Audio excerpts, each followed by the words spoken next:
अस्सलाम वालेकुम। गिटहब की इस सीरीज़ में हम डिस्कस करेंगे कि किस तरह से हम अपने प्रोजेक्ट को गिटहब के ऊपर पब्लिक कर सकते हैं या प्राइवेट कर सकते हैं। एंड हम ये तो देख रहे होंगे कि अपना किस तरह से पब्लिक करते हैं, एंड हम दूसरी साइड पे ये भी देखेंगे कि हम किस तरह से किसी दूसरे के प्रोजेक्ट्स जो होते हैं उन्हें हम किस तरह से अपने ही सिस्टम के अंदर क्लोन कर सकते हैं, एंड देन आफ्टर एडिटिंग उसको किस तरह से हम पुल कर रहे होते हैं उसकी रिपोजिटरी के अंदर। तो इसके लिए सबसे पहले ज़रूरी है कि आपके पास गिटहब का अकाउंट हो। गिटहब का अकाउंट यकीनन आप इजीली बना लेंगे, कोई मुश्किल नहीं है। आप जैसे गूगल के ऊपर जाएंगे, गिटहब लिखेंगे, वहाँ पे सिंपली आपने क्या करना होता है, साइन अप करना होता है, जीमेल देनी होती है, पासवर्ड देना होता है, एंड देन आपके पास गिटहब का अकाउंट बन जाता है। तो गिटहब का अकाउंट बनने के बाद आपके पास कुछ इस तरह से लेआउट शो हो रहा होगा, कुछ इस तरह से नहीं। बेसिकली आप देख सकते हैं कि हमारे पास कुछ रिपोजिटरीज शो हो रही हैं इसके अंदर ना, ये HTML एंड टिक वगैरह ना, ये बेसिकली रेपोजिटरी है और ये आपके पास शो नहीं हो रही होंगी क्योंकि ये मैंने अभी ऐड किए हैं। अगर आप न्यू अकाउंट बनाएंगे तो ये आपके पास शो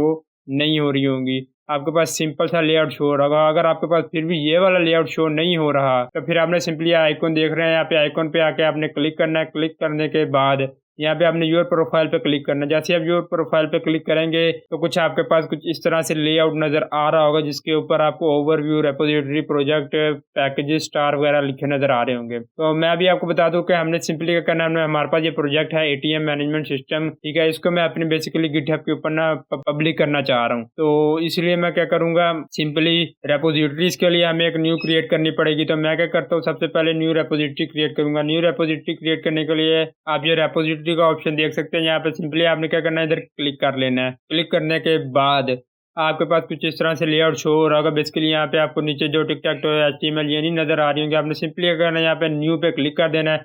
न्यू पे जैसे ही आप क्लिक करेंगे आपके पास कुछ इस तरह से लेआउट शो हो जाएगा। तो इसमें सबसे पहले आप देख सकते हैं कि हमें यहाँ पे ओनर लिखा हुआ नजर आ रहा है, ठीक है। ओनर यानी कि मेरा गिटहब का अकाउंट और मेरा नेम आ रहा है, ठीक है। और उसके बाद यहाँ पे आप रिपोजिटरी का नेम देंगे। बेसिकली रिपोजिटरी नेम वो चीज़ होती है जैसे कि अगर आपने अपनी कोई भी प्रोजेक्ट बनाना, ठीक है। प्रोजेक्ट बनाने के लिए सबसे पहले क्या कर रहे होते हैं, उसे किसी एक फोल्डर बनाते हैं, फोल्डर के अंदर प्रोजेक्ट शुरू करते हैं ताकि उस प्रोजेक्ट के रिलेटेड जितना भी मेटा डाटा है वो सारा उसी फोल्डर के अंदर है। तो इसी तरह हम गिटहब के ऊपर भी एक रेपोजिटरी बना रहे होते हैं ताकि हमारा जो भी उस प्रोजेक्ट के रिलेटेड डाटा होगा वो इसी रेपोजिटरी के अंदर मौजूद रहे। और ये बेसिकली एक निशानदेही होती है कि हम किस प्रोजेक्ट को अपने रिपोजिटरी के अंदर अपलोड कर रहे हैं और उसका नेम बेसिकली हम यहाँ पे लिख देते हैं मोस्टली केसेस में। अब मैं यहाँ पे क्या करता हूँ, सिंपली अपने प्रोजेक्ट का जो होगा ना वो नेम मैं यहाँ पे टाइप कर दूंगा।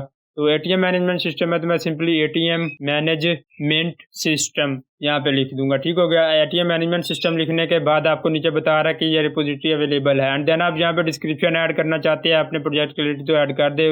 फिलहाल मैं इस केस में नहीं ऐड करूंगा। और उसके बाद पब्लिक एंड प्राइवेट आपको ऑप्शन नजर आ रहे हैं। आप पब्लिक करना चाहे पब्लिक कर सकते हैं, प्राइवेट करना चाहे आप अपने पास रख सकते हैं, कोई और ना देखे, जिसको आप लिंक शेयर करें सिर्फ वही देखे। एंड उसके बाद आप नीचे देख सकते हैं कि ऐड आ रीड मी फाइल आपको नजर आ रही है। अगर ये आप ऐड करना चाहते हो तो ऐड कर ले। बेसिकली ये होती है इसलिए कि आप अपने प्रोजेक्ट के रिलेटेड बता रहे होते हैं इस फाइल के अंदर कि आपने क्या क्या किया, क्या क्या चीज़ के अंदर मौजूद है, ठीक है। आफ्टर जी सब कुछ होने के बाद, ठीक है, हम क्या करेंगे, फिर आपको नीचे एक क्रिएट रेपोजिटरी का ऑप्शन नज़र आ रहा है, ठीक है। आप इस क्रिएट रेपोजिटरी के ऑप्शन पे सिंपली आकर क्लिक करेंगे। क्लिक करने के बाद हमारे पास कुछ इस तरह से लेआउट हमें शो हो जाएगा। इसके अंदर बेसिकली बताया गया कि हम किस तरह से अपनी कोई भी प्रोजेक्ट्स को आप गिटहब के ऊपर पब्लिक कर सकते हैं। तो अब सिंपली मैं क्या करता हूँ, अपने फोल्डर में आ जाए तो जिस इन दोनों फोल्डर्स को मैंने पब्लिक करना है अपनी गिटहब के ऊपर, तो यहाँ पे आकर सिंपली मैं क्या करूँगा, राइट क्लिक करूँगा। राइट क्लिक करने के बाद आपको ओपन गिट बैश ये नज़र आ रहा है। अब ये किस तरह से आपके पास नज़र आएगा, हो सकता है आपके पास अभी नज़र ना आ रहा, तो इसको हमें क्या करना पड़ता है, इंस्टॉल करना पड़ता है। तो हम क्या करते हैं, गूगल क्रोम पे चले जाते हैं। यहाँ पे आने के बाद सिंपली हम यहाँ पे लिखेंगे गिट। मैंने गिट लिख दिया, हमारे पास गिट शो हो गई, ऑफिशियल वेबसाइट उसकी शो हो चुकी है। मैं जैसे इसके ऊपर क्लिक करता हूँ देन हम गिट के ऑफिशियल वेबसाइट के अंदर आ चुके हैं। अब यहाँ पे आप देख सकते हैं कि आपको साइड पे नजर आ रहा होगा कि लेटेस्ट डाउनलोड फॉर विंडो के लिए बेसिकली आप करना चाह रहे हैं, किसके लिए करना चाह रहे हैं आप यहाँ पे सिलेक्ट कर सकते हैं। यहाँ पे विंडो का बता रहा है, आप सिंपली क्या करेंगे, गूगल पे गिट डाउनलोड लिखेंगे ना तो फिर आप जो ऑप्शन मिलेगा आप उसके जरिए आएंगे गिट की ऑफिशियल वेबसाइट के अंदर, तो वहाँ पे आपको डिफिकल्ट जो है ना वो दिखा देगा कि मैक के लिए करनी किसके लिए करनी है। आप सिंपली यहाँ पे क्लिक हार्ड डाउनलोड पे आप जैसे क्लिक कर देंगे, क्लिक करने के बाद आपके सामने ये कुछ शो हो जाएगा कि आप डाउनलोड कर सकते हैं। अब यहाँ पे देखें मैंने क्लिक हेयर टू डाउनलोड पे क्लिक किया जैसे ही, तो उसने मुझे डाउनलोड बॉक्स दिखा दिया। मैं यहाँ पे स्टार्ट डाउनलोड पे जैसे ही क्लिक करूंगा, क्लिक करने के बाद क्या होगा, मेरे पास डाउनलोड हो जाएगी। ये मेरे पास ऑलरेडी डाउनलोड हुआ तो इसलिए मैं इसे डाउनलोड नहीं करता। तो अब हम चलते हैं अपने कोड के अंदर, फोल्डर के अंदर, जहाँ पे हमने बेसिकली करना है पुश अपने प्रोजेक्ट को। तो ये हम आ चुके हैं यहाँ पे। दोबारा मैं राइट क्लिक करता हूँ और अब आपको यहाँ पे ये शो हो रहा होगा ओपन गिट बैश का। आपने वो सेटअप इंस्टॉल हो जाएगा। सेटअप इंस्टॉल होने के बाद आपने सिंपली उस सेटअप को अपने सिस्टम के अंदर इंस्टॉल करना होगा, ठीक है। इंस्टॉल करने के बाद सिंपली आप नेक्स्ट का जैसे करते जाएंगे वो आपको मिल जाएगा। और उसके बाद आपने सिंपली फिर क्या करना है, आकर राइट क्लिक करेंगे तो आपको ये शो हो जाएगा, ठीक है। तो अब हम सिंपली यहाँ पे क्या करते हैं, अपने कुछ कमांड टाइप कर लेते हैं। तो सबसे पहले जो मैं कमांड टाइप करूंगा वो होगी git init, यानी कि हम इनिशियलाइज करवा रहे हैं। और जैसे मैंने क्वेरी रन की, अब देख सकते हैं यहाँ पे हमारे पास क्या है, फोल्डर ऐड हो चुका है। और उसके बाद देन हम इसको नेक्स्ट कमांड देंगे git add dot, यानी कि हम क्या करना चाह रहे हैं, दोनों जो फोल्डर है ना हमारे पास, दोनों के दोनों फोल्डर्स को हम क्या करना चाह रहे हैं, ऐड करना चाह रहे हैं अपनी गिटहब के ऊपर, ठीक हो गया। अगर मैं यहाँ पे इन दोनों में से किसी एक को करना चाहूँ तो फिर मैं सिंपली ये डॉट की जगह क्या करूंगा, सिर्फ से सिर्फ ATM लिख दूंगा, ठीक हो गया। तो मेरे पास क्या होगा, सिर्फ ATM वाला फोल्डर अपलोड होगा। बट मैं दोनों ही चाह रहा हूँ, यानी कि ऑल चाह रहा हूँ, तो मैं इसलिए यहाँ पे डॉट लगा दूंगा, इंटर करूंगा। ऐड करने के बाद अब हमारे पास जो नेक्स्ट कमांड होगी वो होगी git commit। commit में बेसिकली हम ये बता रहा है कि हमने अगर कोई चेंजिंग की है तो वो हम इस commit के अंदर लिखते हैं। अब क्योंकि मैं सिंपल प्रोजेक्ट अपलोड कर रहा हूँ तो मैं इसका नेम ही लिख देता हूँ, देन इंटर। और उसके बाद हम क्या करेंगे, अपनी नेक्स्ट कमांड लगाएंगे जो कि हम ब्रांच का बता रहे होंगे, हम किस ब्रांच में इसको ऐड करना चाह रहे हैं। कैपिटल हम देंगे हम यहाँ पे, एंड देन हम दे देते हैं इसे प्रोजेक्ट नाम की हमारे पास एक ब्रांच पड़ी हुई है, तो हम इसके अंदर इसको पुश करना चाह रहे हैं। ओके, आप देख सकते हैं यहाँ पे मेन था, मेन के बाद मैंने जैसे ही प्रोजेक्ट नाम की ब्रांच दी तो यहाँ पे मेरे पास क्या हुआ है, ब्रांच आ चुकी है, ठीक। प्रोजेक्ट यानी कि आ चुका है प्रोजेक्ट नेम की ब्रांच। अभी मेरे पास ब्रांच सेलेक्ट हो चुकी है। ब्रांच सेलेक्ट होने के बाद अब तो हमने ये तो सिंपल क्वेरी लगाई। अब इससे ये कैसे पता चलेगा कि हमने सिर्फ इस रेपोजिटरी में ऐड करना चाहते, तो उसके लिए सिंपली हम क्या करेंगे, जैसे आपको लिंक शो हो रहा है, इसको आप सिंपली यहाँ से कॉपी कर सकते हैं। कॉपी करने के बाद आपने क्या करना है, अपनी गिट बैश पे आ जाना है। दोबारा यहाँ पे आने के बाद आप क्वेरी टाइप करेंगे git remote add origin। लिखने के बाद आपने यहाँ पे लिंक को क्या करना, पेस्ट कर देना। अब यहाँ पे आपने Ctrl+V करके पेस्ट नहीं करना, उस तरह नहीं होगा पेस्ट, ठीक है। आपने क्या करना, राइट क्लिक करना। राइट क्लिक करने के बाद आपने पेस्ट पे क्लिक कर देंगे तो आपके पास ये लिंक ऐड हो जाएगा। अब आपने यहाँ पे सिंपली इंटर कर देना है। इंटर करने के बाद अब ये क्या हुआ, हमारी लिंक हो चुकी है, हमने जो रिपोजिटरी बनाई थी उसके साथ, ठीक हो गया। अब लास्ट जो प्रोसेस होगा वो हमारे पास होगा, हम पुश कर रहे होंगे, तो मैं सिंपली लिख देता हूँ git push -u origin। और हमने जो प्रोजेक्ट नाम की ब्रांच ली थी उसके अंदर मैं इसको क्या करना चाहता हूँ, पुश करना चाहता हूँ। तो -push origin u प्रोजेक्ट, यानी कि प्रोजेक्ट वाली ब्रांच के अंदर इसे क्या कर दो, पुश कर दो। अब देन मैं इंटर क्लिक करूंगा। इंटर क्लिक करने के बाद अब आप देखें यहाँ पे हमारे पास एक शो हो चुका है। यहाँ पे पूछ रहा है कि आपने लिंक करवाएं अपनी गिटहब को, तो मैं सिंपली ब्राउजर पे इस पर क्लिक कर दूंगा। क्लिक करने के बाद मेरे पास बेसिकली 2 फाइल्स थी, तो पूछ रहा है इनमें से आपने किसके अंदर ऐड करना चाह रहे हैं, तो मैं सिंपली इसी के अंदर ही ऐड करना, मैं यहाँ पे कंटिन्यू कर दूंगा क्योंकि मैंने पहले ऐड की हुई थी, तो इसलिए इसने मुझे ये सिंपल पेज दिखा दिया। अदरवाइज आप करेंगे तो आपको पासवर्ड पूछेगा, पासवर्ड दे देंगे तो देन क्या होगा, ऐड हो जाएगी। देन होने के बाद आप यहाँ पे देख सकते हैं कि हमारे पास क्या हुआ, सारे के सारे जो प्रोजेक्ट थे ना वो सक्सेसफुली क्या हो चुके हैं, ऐड हो चुके हैं, मतलब यानी कि पुश हो चुके हैं हमारी रेपोजिटरी के अंदर। तो हम चल के चेक कर लेते हैं। तो मैं यहाँ पे आ चुका, सिंपली हम यहाँ पे क्या करेंगे, रिफ्रेश पे क्लिक करेंगे, पेज रिफ्रेश करेंगे। रिफ्रेश क्लिक करने के बाद अब आप देख सकते हैं यहाँ पे ATM DB एंड ATM, ये हमारे पास 2 फोल्डर आ चुके हैं हमारे पास, जो मैंने आपको दिखाए थे, ये वाले 2 फोल्डर, ठीक हो गया। अब इसके अंदर यानी कि मैं अगर इसके ऊपर क्लिक करूँ तो आप देख सकते हैं हमारे पास कुछ ये फाइल्स हैं। और मैं फर्दर अगर यहाँ पे भी आकर इनके ऊपर क्लिक करूँ, क्लिक करने के बाद अब आप देख सकते हैं कि सिंपली यहाँ पे भी हमारे पास क्या हुआ है, वो हमें फाइल्स शो करवा रहा है। ये देखे PNG पिक्चर्स, जो हमारे पास JPG पिक्चर्स थी हमारे पास, ठीक होगा। अगर मैं इसके ऊपर किसी एक के ऊपर क्लिक करके आपको दिखाऊं तो ये देखिए, ये हमारे पास पिक्चर भी यहाँ पे शो हो रही है, एंड देन ये वाली पिक्चर, ठीक हो गया। यानी कि एवरीथिंग क्या हो चुका है, पुश हो चुकी है हमारी गिटहब के ऊपर। ये थी बेसिकली कि हम किस तरह से गिट बैश के जरिए पुश कर सकते हैं अपने प्रोजेक्ट को अपने गिटहब के ऊपर। अब ये देखिए, ये हमारे पास ब्रांच बेसिकली शो हो रही है। यहाँ पे मैंने प्रोजेक्ट नाम की ब्रांच में क्लिक किया था। अगर आप ब्रांच चेंज करना चाहे तो आप न्यू ब्रांच भी बना सकते हैं।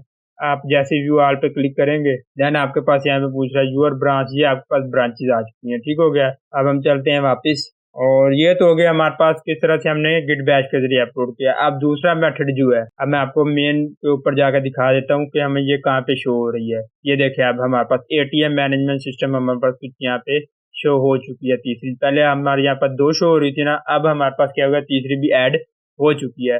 तो अब हम जो दूसरा तरीका देखते हैं वो देखते हैं कि हम VS कोड के जरिए किस तरह से कर सकते हैं। तो मैं VS कोड को ओपन कर लेता हूँ। तो मैंने क्या किया, सिंपली अपना VS कोड ओपन कर लिया और उसके अंदर मैंने सिर्फ एक div ले लिया और उसके अंदर मैंने क्या कर दिया, डेल कोड गुरु टाइप कर दिया। मैं div की जगह h1 कर देता हूँ। चलो सेव कर लेते हैं। अब यहाँ पे सिंपली आपने क्या करना है, अपना टर्मिनल को ओपन कर लेना। ठीक है, टर्मिनल को ओपन करने के लिए आप सिंपली यहाँ पे जाएंगे, तीन डॉट पे जहाँ टर्मिनल आपको नजर आ रहा है, आप इस टर्मिनल पे क्लिक कर देंगे और आपके पास ये टर्मिनल शो हो जाएगा। देन अब आपने यहाँ पे क्या करना है, यहाँ पे आपने सिंपली वही कमांड सेम टाइप करनी है जो हमने उधर टाइप की थी, git init।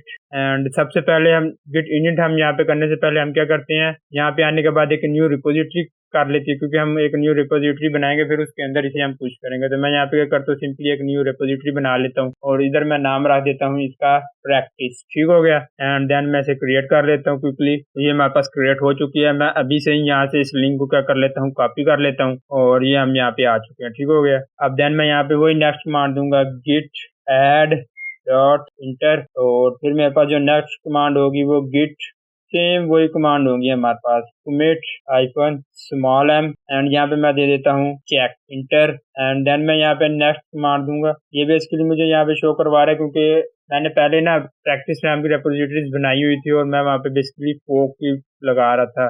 वो आपको आगे जाके बताएंगे क्या होती है। फिलहाल हम पुश कैसे करते हैं उस चीज को कंसिडर करते हैं। एंड देन अब हमारे पास जो हो चुकी है कमांड, वो हो चुकी है commit की। commit के बाद सिंपली मैं क्या करता हूँ, ब्रांच git वही जो हमने प्रोजेक्ट नाम की बनाई थी। ठीक हो गया। मैं उसी के अंदर ही सिंपल इसको भी पुश कर देता हूँ। मैंने क्या लिखा है, git branch capital hyphen capital M on project, जो मैंने बेसिकली प्रोजेक्ट नाम की ब्रांच बनाई हुई थी आपको दिखाई थी। सिंपल मैं उसी के अंदर इसको पुश कर देता हूँ। अब ये भी हो चुका है हमारे पास। एंड देन अब मैं क्या करूंगा, लिंक करवाऊंगा तो इसके साथ जो हमने गिट रेपोजिटरी बनाई थी वहां से हमने जो लिंक कॉपी किया था ना, उसके लिए मैं अब यहाँ पे लिखूंगा git remote add origin और वो लिंक मैं यहाँ पे क्या करूंगा, पेस्ट कर दूंगा। ये मेरे पास लिंक क्या हो चुका है, पेस्ट हो चुका है। सिंपली राइट क्लिक करेंगे तो आपके पास लिंक क्या हो जाएगा, पेस्ट हो जाएगा। एंड देन मैं एंटर करता हूँ और अब लास्ट में हम जो क्वेरी करेंगे वो पुश की होगी, git push hyphen small u और यही प्रोजेक्ट नाम की जो हमने ब्रांच बनाई थी, प्रोजेक्ट। ओके, तो हम यहाँ पे क्या करते हैं, एक न्यू ब्रांच बना लेते हैं। वो हमें एरर दे रहा है, ये देखिए, project does not appear to this repository. तो मैं यहाँ पे क्या करता हूँ, न्यू ब्रांच बना लेता हूँ, git चेकआउट, और मैं यहाँ पे इसका नाम रख देता हूँ प्रैक्टिस। अब हमारे पास क्या हो चुका है, हम स्विच हो चुके हैं, आप देखिए, to a new branch practice में। ठीक हो गया। तो अब मैं सिंपली यहाँ पे क्या करूंगा, git push हाइफन u और रीजन वही जो हमने प्रैक्टिस नाम की ब्रांच बनाई है वो हम यहाँ पे सिंपली करेंगे, टाइप कर देंगे इंटर। ओके, कह रहा है फेल्यू टू लोड। मैं दोबारा से लिंक को एक दफा कॉपी करता हूँ, ये जो लिंक है हमारे पास, और यहाँ पे git जैसे क्लिक करता हूँ। क्लिक करने के बाद अब आप देखिए क्या हुआ कि ये हमारे पास सक्सेसफुली सब कुछ अपलोड हो चुकी है। अब मैं दोबारा से जाता हूँ अपनी रिपोजिटरी के अंदर और यहाँ पे आके मैं सिंपली क्या करूंगा, इसे रिफ्रेश करूंगा। रिफ्रेश करने के बाद आप देख सकते हैं यहाँ पे हमारे पास index.html नाम की फाइल ऐड हो चुकी है और ये हमने जो प्रैक्टिस नाम की अपनी बनाई थी ब्रांच, ये देखें हमारे पास प्रैक्टिस नाम की ब्रांच भी यहाँ पे आ चुकी है। और उसके बाद ये देखें हमारे पास अदील कोड गुरु सिंपल ये कोड आ रहा है जो मैंने, अगर मैं आपको दिखाऊं, यहाँ पे ऐड किया था। ठीक हो गया। सिंपली हम VS कोड के जरिए इस तरीके से हम सेम प्रोसीजर वही होता है जो हम गिट बैश पे कर रहे होते हैं, वही सेम प्रोसीजर हम आके यहाँ पे कर रहे होते हैं। ठीक है, लेकिन विजुअल स्टूडियो के अंदर इसके अंदर डिफरेंट मेथड होता है। अब गिट बैश के अंदर ये VS कोड के अंदर आपके कर रहे होते हैं, सिंपल आके कमांड टाइप कर रहे होते हैं, लेकिन विजुअल स्टूडियो के अंदर जो है ना, वहां पे सिंपली आपने क्या करना होता है, क्लिक करना होता है, आपकी जो कोड होता है वो क्या हो जाता है, पुश हो जाता है। तो अब हम अपना नेक्स्ट स्टेप देख लेते हैं कि हम विजुअल स्टूडियो के जरिए किस तरह से पुश कर सकते हैं अपने कोड को। तो ये मेरे पास विजुअल स्टूडियो का बना पड़ा है एक प्रोजेक्ट, मैं सिंपली इसे ओपन कर लेता हूँ। ये सिंपल मैंने एक छोटा सा मतलब कि प्रोजेक्ट बनाया है, ओनली 2 पेजेस का, यानी कि क्लिक होने के बटन के फंक्शनैलिटीज शो हो। ये आपको सिर्फ दिखाना था कि किस तरह से हम पुश कर सकते हैं अपनी गिटहब के ऊपर। चलो जब तक लोड हो रहा है तब तक हम वेट कर लेते हैं। ये हमारे पास क्या हुआ है, हमारा प्रोजेक्ट आ चुका है। ठीक है, तो सिंपली हम अब यहाँ पे क्या करेंगे, ये जो आपको साइड पे ऑप्शन शो हो रहा होगा सॉल्यूशन बटन, आपने जो भी प्रोजेक्ट बना लिया होगा आफ्टर प्रोजेक्ट कंप्लीशन। ठीक हो गया। देन आप यहाँ पे ऊपर आपको नजर आ रहा होगा कि यहाँ पे सॉल्यूशन और आगे आपके प्रोजेक्ट का जो आपने नेम, एप्लीकेशन का नेम रखा होगा वो। ठीक हो गया। देन मैं इसके ऊपर जैसे ही राइट क्लिक करता हूँ, राइट क्लिक करने के बाद आप यहाँ पे आप देख सकते हैं कि क्रिएट गिट रेपोजिटरी। ठीक हो गया। ये मैंने क्या ओपन किया, विजुअल स्टूडियो। ठीक हो गया। अब यहाँ पे सिंपली मैंने क्या किया कि जैसे मैं यहाँ पे मैंने आके राइट क्लिक किया, राइट क्लिक करने के बाद मुझे यहाँ पे ऑप्शन दे रहा है क्रिएट गिट रेपोजिटरी। ठीक हो गया।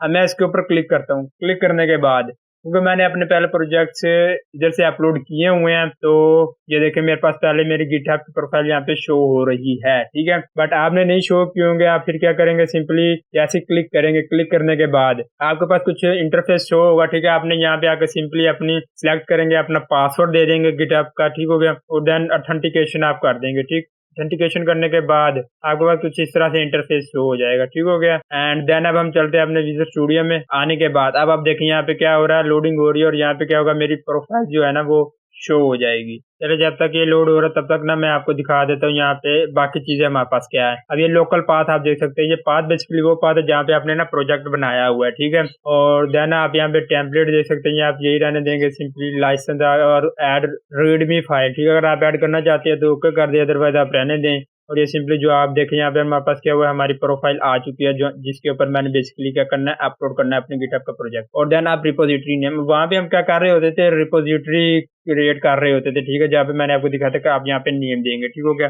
तो अब आप यहाँ पे ना नेम दे सकते हैं, जहाँ पे मैंने एटीएम मैनेजमेंट सिस्टम दिया था। अब मैं यहाँ पे सिंपली इसका यही नाम रखना चाहता हूँ, बटन क्लिक, ठीक होगा। अब यहाँ पे अगर आप प्राइवेट करना चाह रहे हैं या पब्लिक करना चाह रहे हैं, आप जो भी चीज करना चाह रहे हैं वो आप कर सकते हैं, ठीक है। इस केस में मैं प्राइवेट ही फिलहाल रखता हूँ, क्योंकि बाद में मैसेज डिलीट कर दूंगा। ये आपको सिर्फ समझाने के लिए है। अब जैसे ही मैं इस पे क्रिएट एंड पुश जो आपको नीचे नजर आ रहा है, ठीक हो गया, इस पे मैं क्लिक करता हूँ। अब देखें यहाँ पे आने के बाद हमने क्या किया, हमने कोई रेपोजिटरी क्रिएट नहीं की। जबकि हम वीएस कोड में या हम गिट बैश में हम कर रहे होते थे, तो सबसे पहले हम क्या कर रहे होते थे, रेपोजिटरी क्रिएट कर रहे थे बेसिक। और यहाँ पे आके हमने कोई रेपोजिटरी क्रिएट नहीं की, बेसिकली हमने राइट क्लिक किया, राइट क्लिक करने के बाद अपनी गिटहब की प्रोफाइल अटैच की है। एंड देन हम नीचे आके यहाँ पे कर क्रिएट एंड पुश। अब जैसे ही हमने इसको कर लिया, हम अपनी गिटहब की प्रोफाइल पे चलते हैं। गिटहब की प्रोफाइल पे आने के बाद यहाँ पे हमारे पास क्या है, हमारे पास जो पब्लिक है ना बेसिकली वो हमें शो हो रही होंगी। तो मैं क्या करता हूँ, यहाँ से रेपोजिटरीज के अंदर जाता हूँ, और यहाँ पे आप देख सकते हैं हमने जो प्राइवेट रखी हुई थी पब्लिक बटन क्लिक नाम पे, ठीक होगा, ये भी हमारे पास हो चुके हैं। अगर आप इसे पब्लिक कर देंगे तो पब्लिक करने के बाद सिंपली आपके पास ये क्या होगा, यहाँ पे शो होने लग जाएगी। जैसे कि ये हमारे पास जो प्रैक्टिस नाम के, ये हमारे पास पब्लिक हमने जो वीएस कोड के जरिए की थी, ठीक है। बट वो बटन वाली इसलिए यहाँ पे शो नहीं है क्योंकि वो हमने प्राइवेट की हुई है। अगर आप उसे भी पब्लिक कर देंगे वो भी आपके पास इधर शो हो जाएगी। अब मैं देन इसके अंदर जाता हूँ। अंदर जाने के बाद ये हमारे पास सारी की सारी क्या हो चुकी है, फाइल्स हमारे पास आ चुकी है। देखिए form 2 design, form 1, button click, SNS, ये ठीक होगा। ये हमारे पास सेम सारे के सारा वही हमारे पास आ चुके हैं फोल्डर्स जो हमने पुश किए हैं। मैं अगर आपको दिखाऊं, ये देखें हमारे पास, ठीक हो गया ना। ये सारे के सारे फॉर्म 1, फॉर्म ये हमने जो प्रोजेक्ट ऑन किया था हमारा, ठीक, ये एज इट इज क्या हुआ, सारे के सारे यहाँ पे आके ऐड हो चुके हैं। ये थे हमारे पास 3 मेथड बेसिकली, कि किस तरह से हम अपनी गिट बैश के जरिए पुश कर सकते हैं, या हम किस तरह से विजुअल स्टूडियो कोड के जरिए पुश कर सकते हैं। एंड तीसरा हमने देखा कि हम विजुअल स्टूडियो के जरिए किस तरह से कर सकते हैं। इनमें सबसे सिंपल मेथड जो था हमें देखने को मिला वो था विजुअल स्टूडियो के अंदर, जिसके अंदर हमने सिंपली क्लिक करना होता था। क्लिक होने के बाद वो क्या होता था, हमारे पास पुश हो जाती थी हमारी गिटहब के ऊपर हमारी प्रोजेक्ट। तो ये थी आज की वीडियो, उम्मीद करता हूँ पसंद आई होगी। और अब हम नेक्स्ट वीडियो में इसका देखेंगे कि हम बेसिकली क्लोनिंग किस तरह से कर रहे होते हैं। अगर मैं आपको यहाँ पे दिखाऊं, इसी प्रैक्टिस नाम की फाइल पे चलते हैं हम। अब यहाँ पे आपको फोक नाम का नजर आ रहा होगा। बेसिकली यहाँ पे मैं खुद की प्रोजेक्ट को फोक नहीं कर सकता, क्योंकि मेरे पास खुद का प्रोजेक्ट होता है, वो ऑलरेडी मेरे पास कमांड के जरिए मैं उसे अपडेट करता हूँ। तो यहाँ पे हम बेसिकली फोक तब हमारे पास विजिबल होगा जब हम किसी दूसरे की प्रोफाइल में होंगे, किसी दूसरे के प्रोजेक्ट को अपने सिस्टम के अंदर ला के उसके अंदर कुछ चेंजिंग करना चाहेंगे। तो देन हम फोक करके उसके अंदर पुल रिक्वेस्ट यूज कर रहे होंगे। तो वो हम नेक्स्ट वीडियो में देखेंगे कि किस तरह से बेसिकली ये चीजें वर्क करती हैं। तो आज तक के लिए इतना ही, मिलते हैं नेक्स्ट वीडियो में। तब तक के लिए टेक केयर एंड अल्लाह हाफिज।